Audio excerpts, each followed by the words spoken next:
Hello, my name is Kevin Tudor, and I'm one of the three hosts of Almost Major, a film podcast dissecting many major indie studios and the films they release. Every week, myself, Charlie Nash, and Bryden Doyle discuss overlooked, forgotten, or bona fide classic indie films via studio-specific miniseries. We've previously covered numerous films from Artisan Entertainment, Lionsgate Films, and New Line Cinema. Titles including The Blair Witch Project, American Psycho, Dogville, But I'm a Cheerleader, Saw, Requiem for a Dream, and Ringmaster, you know, the Jerry Springer film.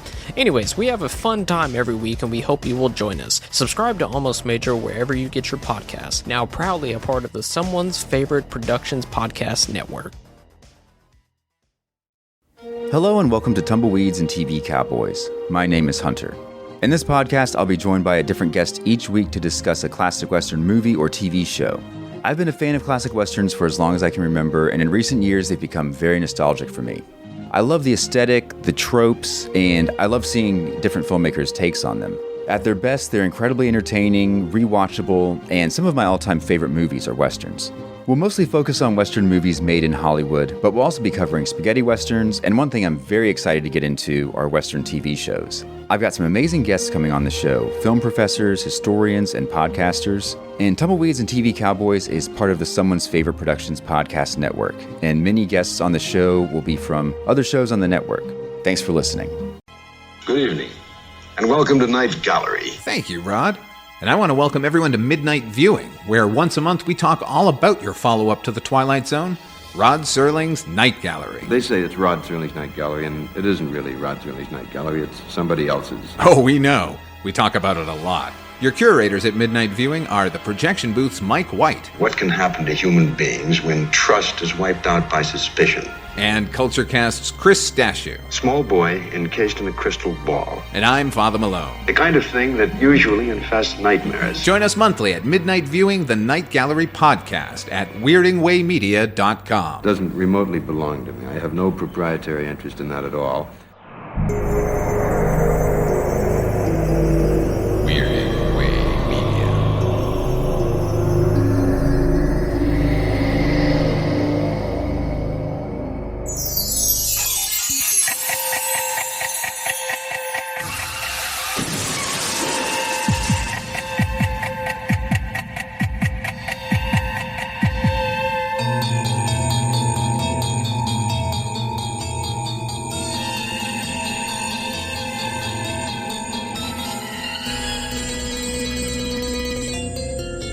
Hello there, I'm Chris Dash. I'm Mike White. And this is Father Malone. And we are the hosts of Dreams for Sale, a once-a-month look at the Twilight Zone 1985, otherwise known as the best reboot of this show, but... Question mark. I was about to say, we may be getting into some territory that's not that. I'm now starting to appreciate the Jordan Peele reboot. Oh, Okay, that's a lie. There's no way that that's possible, right? I don't know. After this run, starting to think it. I mean, that's fair. Yeah. Well, not overall. I mean, sure. my God. Topicality does hurt the show overall. I think that was I think that's the general consensus among everyone is Trump episodes are cool, but like 10 years from now, I hope to God nobody cares. So, right. On this episode, though, we're not talking about Jordan Peele's Twilight Zone. We're talking about the 10th and 11th episodes of the third season of the Twilight Zone 1985. Those episodes are The Trance and Acts of Terror. Lights, a crowd, the proper atmosphere, and the common coin of desperate belief. Commodities necessary to the life and times of Leonard Randall, who may or may not be someone else as well. So The Trance aired November 26, 1988. It is directed by Randy Bradshaw, written once again by Father Malone's favorite, J. Michael Straczynski, everyone. I love him. He's so good on this show. And this episode talks all about a man named Leonard, who may or may not be able to channel Delos, a creature from beyond the stars. Or the company in Westworld. You take your pick. Well, now it is, I suppose. That's all I could think of. yeah. I think it was in the original, too. Oh, yeah, it definitely was. the sort of mid to late 80s seemed to me to be the rise of, and I think we've talked about this in other episodes, the sort of new ageism sort of like permeating the culture, where suddenly Sylvia Brown. Shirley MacLaine is talking about her past lives, and crystals are a thing, and we're cleansing our chakras and whatever. And so obviously this episode is a clear, not attack on it, but comment on it, and kind of a Twilight Zone-y twist where the guy is faking it, and then the biter gets bit. He has the real deal show up. I think this, like most of the episodes we're going to be talking about today, are sort of gentle Twilight Zone episodes. There doesn't seem to be any stakes whatsoever. There's nothing inherently wrong with this one, and I really like Peter Scolari. It's always good to see him. What's funny is, back in the Bosom Buddy days, I was sure he was going to be the star, and Tom Hanks was always just going to be like a second banana goofball. How wrong I was. It's the second banana goofball now, Father Malone. That's right. But I mean, this one's okay. I can't really speak against it, but it didn't feel like it went anywhere, did anything. It's not like we learned anything about this guy and why he does what he does, and what the consequences are now that he has a real spirit within. And it doesn't really take a savage attack on it, and it doesn't take a measured. I don't know. It's just kind of there. Just Right. Well, it's like he doesn't, as this new spirit, the real spirit, let's say, he doesn't come out and give people really good advice, doesn't look into their future, doesn't call out all of their foibles and flaws. He's neither devil nor angel. He just kind of spouts a lot of new age claptrap. And I'm like, okay, I don't know if I care about this real spirit as much as I did about Delos of Atlantis. It just you came from thousands of years ago to tell me to quit smoking. Like everyone is telling me to quit smoking. I mean, as far as I'm concerned, the fact that the spirit is just a snide dick is all it is. Like, the spirit only talks when like someone's walking away. He's like, like, what did you say? Oh, nothing. What was that? Oh, nothing. You want to start something? Yeah. I didn't say anything. Like, like you were talking about Father Malone, like this is, I don't know if this is a condemnation of people like Sylvia Brown, these like mediums or channels or like Om Seti, stuff like that. But it kind of feels like it. And I bet if you were one of those people, you would find it an attack. But again, if you don't believe that those people are honest to begin with, what does it matter? So if, you don't believe it, this is giving them a hard time. They kind of deserve it if you don't think they're being honest anyways. It's just, I don't feel like it goes far enough. No, it should have gone a little farther. Like, and in the first season, we had an episode called Healer with Eric Bogosian, which is sort of the exact same kind of plot, like, where he misuses it and he loses the power and it goes on to somebody else. Like that at least had a beginning, a middle, and an end to it and had some stakes to it. This is just like what he like lost his endorsement deal, and who cares? Like, what penance is he doing for scamming these people who are? Well, what I don't understand is he's not really being punished because he is going to learn the wisdom of the universe. So, like, that's not a bad thing in a lot of ways.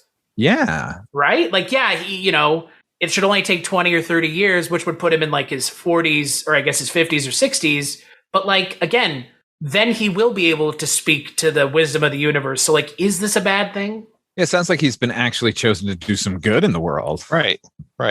Maybe we're missing the point. I don't think there is one. I think these are just very, like you said, very low stakes, soft episodes of the show. Yeah, I mean, I don't know. I'm sure we'll talk about it more in the next one because the next one I'm actually angry at. Yeah. This one's not bad.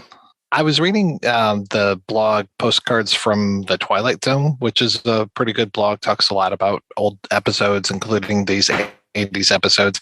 And they were talking a lot about how Straczynski was just recycling old Twilight Zone ideas and just kind of calling them his own. Like there is a created by Rod Serling credit on here, but I don't think the original authors were credited. I don't know. The one thing I found the most hilarious is that I think he goes onto a TV show and insults the host, and the woman that's whose show he's on, I believe, her character name is Daphne Blake. So I was very happy that Daphne, because Daphne ends up getting a TV series and Fred's her cameraman. I can't remember if that's just in the comic books or if that's canon to the actual show of Scooby-Doo. Is anything actually canon? Yeah, I guess it all kinds of flip-flops, once a pup named Scooby-Doo came in. Right. Once whatever show you're watching, that's what it is. Yes, exactly. Fred loves traps. That's all I know. He does love his traps. Of course. Fan of traps. I wanted more from this episode. I like the Shuma Zamoria. Like, I like that sort of like wacky nonsense because, again, as someone who's into this stuff, like, I love how just bullshit this gets. It reminded me of those like Indiana Jones and the Fate of Atlantis comics, books / video games. Like, I love that Atlantean stuff, but they don't really go into it enough, and it doesn't fall flat. It's just not much of anything. And that Eric Bogosian episode is way better. Way better. Yeah. Because it's given time to do things. It just has no teeth at all. Like, if someone from the first season had written this episode, it would have been bitter and angry, and we could have gotten mined something from it. As it is, it's just like, here's another gentle tale of a little bit of paranormal, and here's the Twilight Zone, everybody. It's ironic to me that J. Michael Straczynski is the executive of Harlan Ellison's estate, because if Harlan Ellison wrote this episode, it would have had some God. teeth. Oh, yeah. Anyone. I mean, yeah. George R.R. Martin, if he had written this episode even. Yeah, that spirit that takes over Scolari would be such an asshole and just completely tear everyone a new one. Yeah, instead of just being like, sure, like, stop talking under your breath, spirit. Like, well, and the whole thing too. I mean, just the pacing of it, where it's just like when he goes under in those trances and he wakes up, he's just like, he doesn't know anything happened, that he even went under in a trance, and it's like, you were recorded. There is a videotape of you doing this, so why don't we show you the videotape and figure it out a lot faster? And then do more, it's like that whole figuring out of the power thing. I think we talked about this either last month or the month before, but it's just like, come on, get to know it very quickly and then off you go. And we'll talk about that, I think, in the next episode, the 2020 Vision. Doesn't take you a long time to figure out what's going on with stuff. Yeah. And we're, as the viewers, we've already figured it out. Why are we smarter than the lead? Like, don't do that. And again, now we're backed into a corner with the show's episodes only being 22 minutes. So if you're not going to just get to the point immediately, you are wasting our time and your time, because you have 22 minutes, and that is a choice of the people who made the show, and you need to play inside of that box substantively. And I don't think this does. Yeah, I mean, not to bring up the other podcast we've done or did, the Chronicles from the Crypt, about the Tales from the Crypt show. The last couple of seasons for that show, we felt were just like the ideas that had been left over, that it was like somebody pitches something, it sounds enough like a Tales from the Crypt story, they go ahead and write it, and then that's where it ends as far as the creative process. They just go, okay, we'll film this as is now, as opposed to rigorously going through it and making it better. It feels like the first draft is the shooting draft here on every episode this season. Yeah. Oh, yeah. I just don't understand why more care wasn't given to some of this stuff, because they really needed to pare the writing down, focus it a little bit more, maybe have something to say. This is Twilight Zone. Like, yeah, I mean, it's not enough to touch on a subject that's current. Like, no. Take a stand some way. I mean, even though we didn't like Kentucky Rye or Little Boy Lost, at least they had something to say.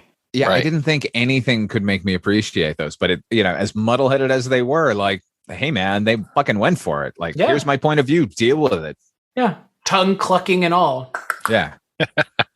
I mean, hey, that Kentucky Rye episode is hardcore anti-alcohol, but like, again, I can't fault it for having that opinion. I can fault this episode for literally not giving a shit enough either way to say anything. So, and yet, again, it wasn't like offensive. It just kind of happened, washed over you, and was done. So let's go on to the next episode, Acts of Terror. Considered quite pretty once, not long ago, before the arguments and the years and the stick took it out of her. Louise Simonson, like so many broken on the wheel, with one subtle difference. This wheel has a name. So Acts of Terror aired December 3rd, 1988. It is directed by Brad Turner and written, once again, by J. Michael Straczynski. Boy, he's just everywhere. And Very busy man. And nowhere at the same time. And was he not the story editor of the show at this point? So basically, he's just rubber stamping his own work. Here you go, send it through. This one's a keeper. Mm-hmm. And so in this episode, we have a woman played by Melanie Mayron who is married to Kenneth Welsh, who is a abusive husband. And many, many, many crazy things happen, like a dog figurine. How do we know we're in Canada? Oh, look, Kenneth Welsh. Kenneth Welsh. Yeah. And the way Melanie Mayron said sorry over and over and over again. Yeah, Kenneth Welsh is one of the great Canadian actors. And very few times does he cross that border. But he always makes an impression. Of course, for me, he's always going to be Wyndham Earle from Twin Peaks. Of course. Oh, yeah.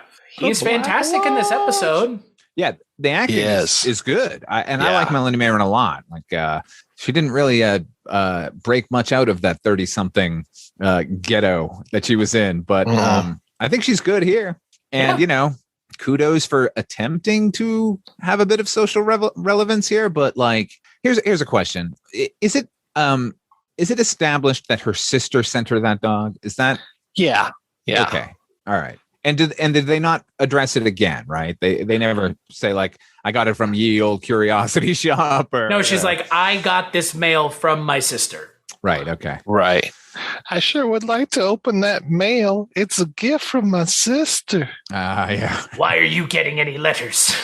Oh my God. 12:06. Where's that dinner? Yeah. You burned my eggs, bitch. Like, Jesus Christ. Oh, yeah. I mean, I don't know. I don't want to step into a minefield here, but like, you look at his character, you just think like, what was the attraction ever? Right. This older guy who, I don't want to, I'm not trying to blame with victims of abuse, like that it's their fault for making the wrong choice. I'm not saying that at all. But like, you just look at this character, he's so painted in the evil brush that you're just like, what's unkempt hair, unkempt clothes, sharpening his knife in his garage. Like, this guy is a scumbag. This guy's a scumbag, and they didn't even. On her. Didn't even open his mouth. If he didn't open his mouth, I would still know he was a scumbag. Mm-hmm. Exactly. That's how evil he's painted with. There's no subtlety here. And I don't know. I mean, it's a Twilight Zone, I guess, because the statue comes to life. I guess, kind of. It's this. I don't know.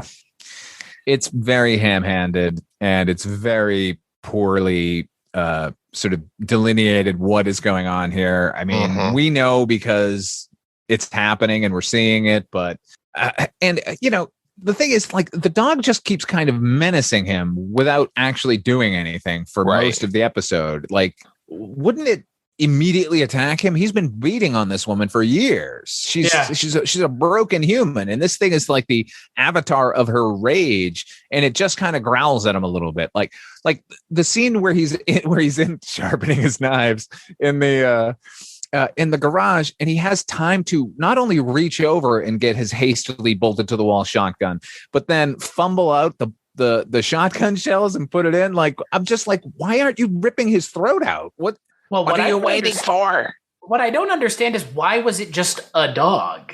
Why wasn't it like the Shadow Man or like a monster or something? Right? Like, it's the Twilight Zone, right? Yeah. Why go for it? Why be bound by terrestrial creatures that actually exist? This is the Twilight Zone. We have seen the Shadow Man already, who is if you have sleep paralysis, a real thing. If you don't, not a real thing. But this is a dog, a Doberman Pinscher. Like, Jesus Christ, you could have done anything, literally anything, and it's just a dog. Yeah. Well, Okay. During the 80s, Dobermans were very fearsome. Just during the 80s. Just during the 80s. And then it became Rottweilers for a while, and then it became Pit Bulls. Pit Bulls, yeah, and Pit Bulls still reign to this day. But yeah, back in the 80s, Pit Bulls were just like selling beer. That's true. Okay, was I the only one who thought that when he was like out sharpening his knives, he was like a serial killer, and it wasn't he was cheating on his wife? I was like, is he like a serial killer and that's what's going on here? Oh, what, were you doing more work than the writers? Right. As we all Sorry. tend to do. And I was making this episode interesting. Somewhere. Right. I was trying to make this episode interesting, which it wasn't. Yeah. That's my fault. You just did. That is miles more interesting than what we got. That's what I thought was going on. He's like out there sharpening his knives, and his friend's like, "You got to stop doing this, man." Like, Yeah. and he's like, "Well, I have to murder my wife eventually, but not right now." Like, I'm working and then up to it. Yeah, then the dog, but no. Like, it's just, he's cheating on. If he's, okay, I have a question. Why is he sharpening his knives? What does that have to do with anything? Because he's a bad man. Bad people sharpen their knives. Bad men sharpen knives. That's just science. Put that shit on a t-shirt right there. Bad men sharpen knives. I guess, because he didn't go on a hunting trip. He went on a fishing trip. And again, well, he's got to gut that fish with his. But you don't gut the fish with that kind of knife. With a giant Bowie knife. Right. You gut a fish with a fillet knife that has a blade that's like that big. This giganto knife. That's why I was like, he's a serial killer. I don't get it. Something tells me then that the production designer was not as on the ball as they should have been. Oh, weird. You know what he should have been out in his garage doing? That would have made perfect sense, and it would have led into all of this. Should have been out there like wrapping flies or something. Like fly fishing, like out there with his little evil thing. That's delicate and nuanced. But it doesn't matter what he's doing as long as he's talking about the fact that he's cheating on his wife. Yeah, like loud and proud in the fucking next room. Oh my God, yeah, so loud. Lord. Yeah, I fucked someone else. Can't you not hear me? Like, want to smell my fingers? Hold on, I got to make sure this door is open. Right. And then it does the laziest of lazy tropes where she's like standing in the doorway where everyone could see her, and she's like, ugh, like that's man. Yeah. I mean, and you know what? And in the end, does the guy really get anything done to him? I mean, it gives her the gumption to leave, but like, what is his punishment here? Just a dog attack? Yeah, just a dog attack. Like he's wearing a bandage over one hand, but I'm like, man, you should be mauled to shit. It's the implication of a dog attack at the end. She's like, don't come after me or the dog will get you. Like, okay. Who cares? Like, are we also led to believe that the dog will protect her in her sleep and at all times? Because this guy seems like a complete Looney Tune and would track her down. Like, oh yeah. I mean, they could have just done anything. Like, I wish she had been the catalyst for this somehow. Like, like she found the thing and it appealed to her in a shop. Like the character doesn't do anything at all until the last moment when she leaves, which is what she should have done to begin with. But like, there's no proactive motion on her part. Like, I would have loved at the end had like that dog come and joined her. Like, yes, I've been doing this the whole time, you fucker. Like, don't ever touch me again. Something. Or the other way, like had this guy like be completely ostracized as a lunatic for seeing a phantom dog everywhere he goes. Yeah, get locked up in the loony bin. Right. Some punishment, like her leaving was going to happen eventually anyway. And why does the dog still stick around after the sculpture's been broken? Yeah. Well, you know who that dog is, Chris. Jesus? Tom Skerritt. Oh, wow. Deep cut. I like it. Yep. He's here. He's back. He's here all the way from Kolchak. All the way 10, 15 years later, he comes back, still trapped in dog form, and has to help out this lady. Too, wasn't it? Yes, it was. He heard the calls of Melanie Mayron, and he was like, I'm coming, Melanie. I'm coming to save you. Yeah, that's how he's paying back the curse. Atoning, certainly. Yeah. And then what we don't see is the scene after this episode ends with her driving off, and he turns into Tom Skerritt. Right. Which is good for her. That's good for everybody. Guy. Yeah, Tom Skerritt's great. Oh, hell yeah. We just made a better episode. Yeah. Take that, Straczynski. 35 years ago. Let Father Malone manage Harlan Ellison's estate, you coward. I should. Yeah, that's what you get for not ever responding to my interview requests there, J. Michael. Really? Well, he's too busy? Too busy. He had that new book out, and I was like, come on, let's do an interview. No, too busy. Too busy. I mean, he's too busy writing those Thor movies that they had to then unwrite. So, I mean, they essentially unwrote the first Thor movie in Thor 3. So, cool. Who cares? I didn't realize he wrote the Thor movie. He wrote the first one, yeah. Really? Yeah, he was also in the first Thor movie. That one's bad. Yeah, that's why they wrote it. Not as bad as the second one, but it's still pretty bad. Well, the second one is expounding on what the first one did. So yeah. You thought that was bad? Here, let's amplify that for you. Yeah, I mean, J. Michael Straczynski is a fantastic comic book writer. Like, certainly, his runs on Spider-Man and Thor and Fantastic Four are amazing. He also wrote Superman Earth 1, which I would suggest anyone who is a fan of Superman and has never read that, go check out. And I like Babylon 5. I thought that was a solid show for a couple of years that I watched it. But this?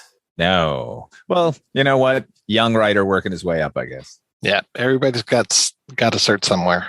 And I'm sure he's written episodes of the show that I can't think of right now that were good. Has he? I think every episode that we've talked about has not been good. He wrote 12 episodes of the show. So all in this season. Yeah, feels like it at least. Anything else we want to say about this episode? Don't watch it. I mean, Father Malone is like an angry green-haired FDR with those glasses on. Don't watch it. Also, December 7th, 1941. Infamy, my friend. Yes. Don't ask what your Twilight Zone can do for you. Yeah, it's fair. J. Michael Straczynski. So on the next episode of Dreams for Sale, we're going to be taking a look at the 12th and 13th episodes of the third season, 2020 Vision, and There Was an Old Woman.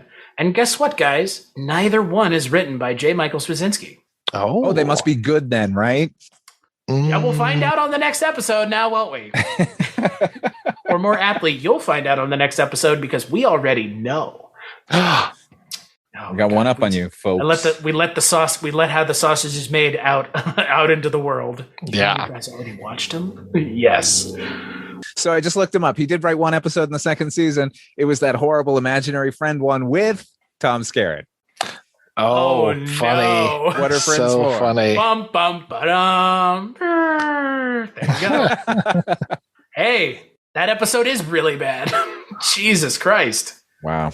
Not the one with Lucas Haas as well? Yeah. And was that Fred Savage too? Yes. Yeah. Okay. Lucas Haas is the imaginary friend, and Fred Savage is the real one, right? Yeah. Fred Savage is just a dickhead in it, right? Isn't he the son? Like he's just a rude kid, like punching out girls and shit. Oh boy! But until we talk about the next episode of the show, where can people find you, Father Malone? You can check me out over at fathermalone.com. You can check out my podcast. It is a half-hour radio drama called Dark Destinations. You can also check out my YouTube channel, which you can also access through fathermalone.com. What about you, Mike? What's going on at the Projection Booth podcast? We are talking about movies. What movies? I can't tell you, but we're definitely talking about them. Got some good stuff lined up. Yep. Definitely in depth. So got an amazing complaint today. We were talking about animal violence on one of the movies that we were discussing and had to write and complain about how silly we were talking about animal violence when there's real violence in Tarantino films. And I was like, well, that's not actual real violence. They have stuntmen, whereas this movie had possible chicken death. So just want to warn people. People complain about the weirdest things. What aboutism, my dudes? I guess so. Aegis. It's fantastic. It's aegis sweeping the nation. It's a great time to be alive. Yeah. Find me over at projection-booth.com and come on along. It's a fun time. And as for me, you can find me at cstashu.com where you find links to all the podcasts I work on, like Barty Miller with Mike, Father Malone and I. We still have Chronicles from the Crypt. You could still listen to it. It is a complete show from start to finish. You could listen to that, or the Culture Cast, my main show, where we talk about movies. Chris, I'd like to suggest that you spell your name. Yeah. People instead of just saying cstashu.com. Yeah. Nobody knows how to spell Stashu. You might want to change your name. Not even me, to be fair. CS Stashu. No, it's a CSTACHIW.com. You guys are right. I should spell it out. I'm an idiot. Thank you. We already knew that. And as for this show, TwilightZone85.com, Twilight Zone 85 on Twitter as well. Big thanks as always to Roxy Drive and Neutron Dreams for the music for the show. We'll catch you on the next episode.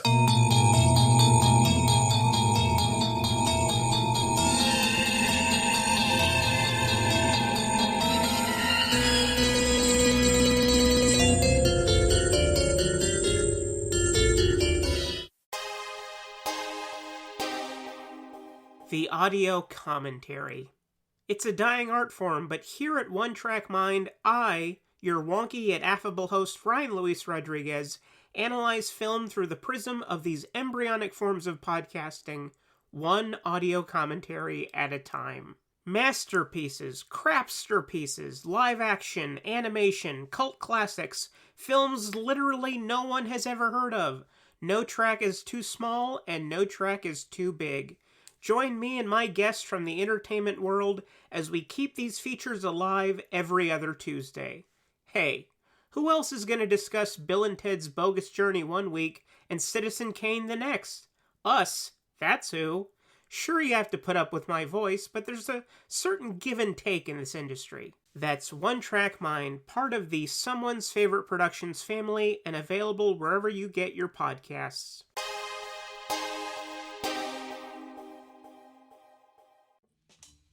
Do you love movies? So do I. What's up, y'all? It's KB, and I love movies, inviting you to listen to The Conversation, a film podcast where passion meets perspective and opinion. From the old school to the new, I invite a guest on to discuss the movies that thrill us, challenge us, break our hearts, or even blow our minds. There's always new episodes dropping wherever you get your podcasts. So join the conversation. We don't just watch movies. We love talking about them too. The Conversation with KB Loves Movies, a part of Someone's Favorite Productions podcast network.